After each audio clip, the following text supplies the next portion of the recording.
নমস্কাৰ বন্ধু বান্ধৱীসকল, এয়া দেখিছে পিঁয়াজ কাটি লৈছোঁ আৰু জলকীয়া মান ধনিয়া কাটি আছোঁ আৰু অলপ হালধি দিয়া গৈছে, অলপ অকণমান নিমখ দিলোঁ, অলপ আৰু জিৰা পাউডাৰ অলপ দিলোঁ।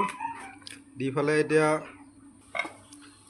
কণী দুটা ভাঙি দিছোঁ, ভাঙি দিলোঁ আৰু কণী দুটা লোকেল কণী হয় আমাৰ ঘৰৰ।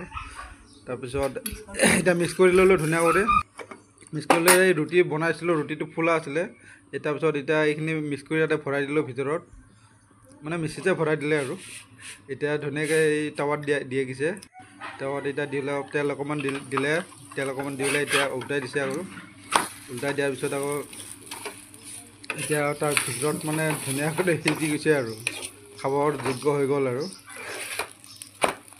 এয়া দেখিব পাইছে। তাৰপিছত ৰুটিখন আনি পেলাই নমালোঁ, এতিয়া ফালি দিলে ইয়াতে ধুনীয়াকৈ আমলেট হৈ গ'ল। মানে আলু পৰঠা যেনেকুৱা, এইটো মানে আন্দা পৰঠা টাইপৰ আৰু হ'ল, ধুনীয়া টেষ্টি হয়।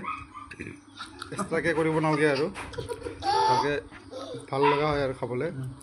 বাই বাই টাটা, আপোনালোকে ট্ৰাই কৰি চাব এবাৰ।